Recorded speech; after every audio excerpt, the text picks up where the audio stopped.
Isom #1. It is very funny, but he looked mainly at the artwork and its problems. I will try to defend Eric here and there. 2 weeks ago. I guess I can see how that kind of a mistake would be made, but 2 weeks from where? Like, this is the beginning of the story. We don't have a vantage point in time, so we can't really say it's 2 weeks from when. Like, what are you talking about? Like, this is just a very rookie mistake. This should have just been like, right, here we go. This is West Flores Park, Texas. Texas, add that, uptown. We know we're in Texas. It does seem like a very empty affectation. He studied a lot of comics and movies, but it seems to me he is more of a film fan at heart. What he likes about movies, and he put it in the comic, but he doesn't seem to realize comics are radically different as an art form. Comics are radically different as a medium. And the artwork itself is also trying to be very cinematic. But again, is that proper to the comic book story? And the answer is no. It just feels like there's a disjunction between what he wants to do and what he's actually doing with the comic. Moving from panel to panel, you're trying to make this exist in a person's head in real life. This guy's a big dude and he's got a beard. You notice he's got this cool beard. His head is shaved and he's got kind of a blonde mohawk. So these are the features that he has. Isom's facing off against him. On the next page, who's this? See, now presumably what happened was Isom. I should say on the record, I think the artwork is fine.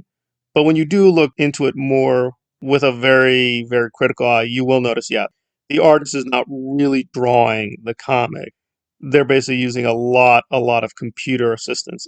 Apparently, this is becoming very, very pervasive to use these 3D assets, and even professionals are using it.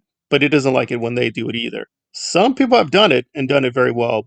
I would be more forgiving of the panel to panel action is very, there doesn't seem to be much reason to go from one panel to another. So is it the big guy? If it is that big guy, you've basically made him just a standard goon. He doesn't have any more distinction. Look at the background, by the way. Nothing going on here. One car sitting there. Where is this? All right. And he's flying through the air, and he just, like, I want you to think about, this is my favorite part, like, and I hope it's your favorite part too.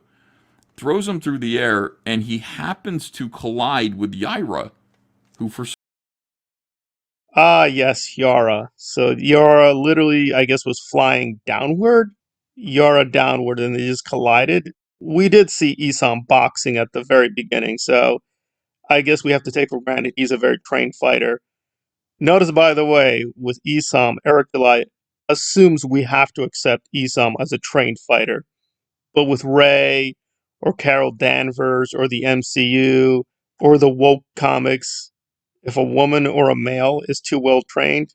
So yeah, it's a very hypocritical standard that we just accept Isom as a very good trained fighter and just has miracle moments where, yeah, he bumps into Yara, and that's it. I would agree with EVS that if you're going to do it this way, captions would really help out. It's not clear why he's forswearing the captions aside from he doesn't want to write a fuller script. Just from these selected panels and pages, charging $50 to $100 for this is pretty exorbitant. Mess story. The artwork is okay, but it is being assisted a lot by computers and 3D assets. Its actual value for a collector, or even for a reader, is going to be, thus far with these, it's not that good a story, not that good in terms of artwork. Functional. Eric did a very functional job. That is about it. That's probably the most generous assessment. Not going to do that. It's silly. We're going to take this very, despite any like problems that Eric and I are having. This is just a comic book, man. I'm going to review it pretty dispassionately here. Doug 1985, I think that's Virginia, loves horror. That's right. You draw all over it. It's worth more now, you silly goofball. Seriously, scribble all over it. Yeah, I'll put the scribbled version up on eBay here.